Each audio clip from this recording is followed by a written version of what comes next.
Notícias do STJ. Os destaques do dia do Superior Tribunal de Justiça, quando e onde você quiser. Olá, esse é o boletim com alguns destaques do STJ. A terceira turma do Superior Tribunal de Justiça decidiu que a decretação da falência do devedor não faz com que um bem anteriormente vendido em fraude à execução retorne ao patrimônio da empresa falida. Com esse entendimento, o colegiado concluiu que a execução pode continuar no juízo de origem contra o imóvel que permanece registrado em nome do terceiro adquirente, já que a fraude não anula o negócio jurídico. O caso teve início em cumprimento de sentença ajuizado em 2017 por um casal que buscava receber um crédito de uma imobiliária. Durante a execução foi constatado que a empresa havia vendido imóveis a terceiros enquanto o processo ainda tramitava. Em primeira instância, foi reconhecida a fraude à execução, tornando a venda ineficaz apenas em relação aos credores, mas sem anular a transferência da propriedade. Após a decretação da falência da imobiliária, a massa falida defendeu que os imóveis deveriam retornar ao patrimônio da empresa e passar a integrar o processo falimentar. O Tribunal de Justiça do Distrito Federal e dos Territórios, no entanto, rejeitou essa tese, entendendo que os bens permanecem pertencentes aos adquirentes, embora continuem sujeitos à penhora para garantir o pagamento da dívida.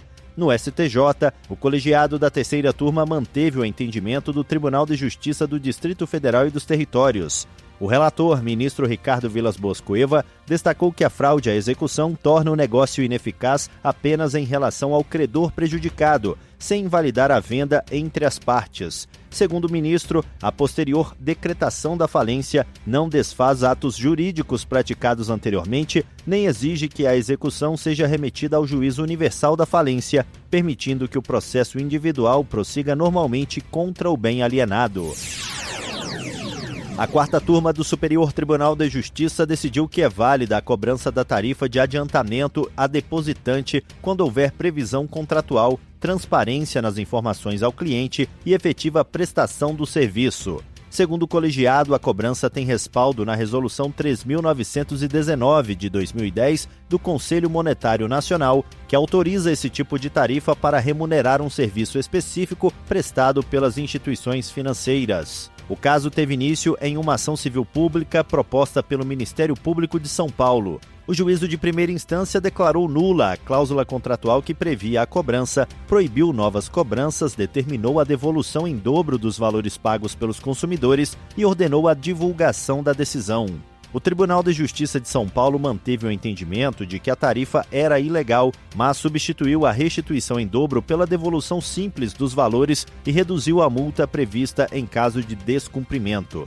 No STJ, o banco sustentou que a tarifa é expressamente autorizada pelas normas do CMN e do Banco Central, além de estar de acordo com a jurisprudência da Corte. A quarta turma deu parcial provimento ao recurso. Para o colegiado, a tarifa é legítima quando está vinculada a uma atividade concreta, específica e divisível, prestada diretamente em benefício do consumidor. O relator, ministro João Otávio de Noronha, destacou que a cobrança remunera um serviço específico prestado ao cliente quando a instituição disponibiliza recursos para cobrir uma transação que excede o saldo disponível na conta, não se confundindo com juros ou com remuneração do crédito. A terceira sessão do Superior Tribunal de Justiça definiu que não é possível reconhecer a continuidade delitiva entre os crimes de apropriação indébita previdenciária e sonegação de contribuição previdenciária. A tese foi fixada sob o rito dos recursos repetitivos no tema 1353 e deverá ser aplicada por todos os tribunais do país no julgamento de casos semelhantes. A relatora, ministra Maria Marluce Caldas, explicou que o crime continuado exige a prática de delitos da mesma espécie, além de semelhança nas circunstâncias do tempo, lugar e forma de execução. Segundo ela, embora os dois crimes estejam relacionados ao sistema previdenciário, possuem natureza, objeto jurídico e elementos típicos diferentes, o que impede o reconhecimento da continuidade delitiva. A ministra destacou que a apropriação indébita previdenciária ocorre quando o empregador deixa de repassar à Previdência valores descontados dos empregados. Já a sonegação de contribuição previdenciária consiste na omissão, fraude ou prestação de informações falsas para reduzir ou impedir o recolhimento das contribuições devidas. Diante dessas diferenças, o colegiado concluiu que deve ser aplicada a regra do concurso material prevista no artigo 69 do Código Penal, com a imposição das penas de forma independente. A terceira sessão também ressaltou que os dois delitos possuem regras distintas para a extinção da punibilidade, reforçando que, apesar de integrarem o mesmo gênero de infrações penais, são crimes de espécies diferentes. E esse foi o Notícias do STJ de hoje. Para ouvir mais, acesse o Spotify ou o SoundCloud do STJ. Tchau, tchau. Notícias do STJ, uma produção da Secretaria de Comunicação Social do Superior Tribunal de Justiça.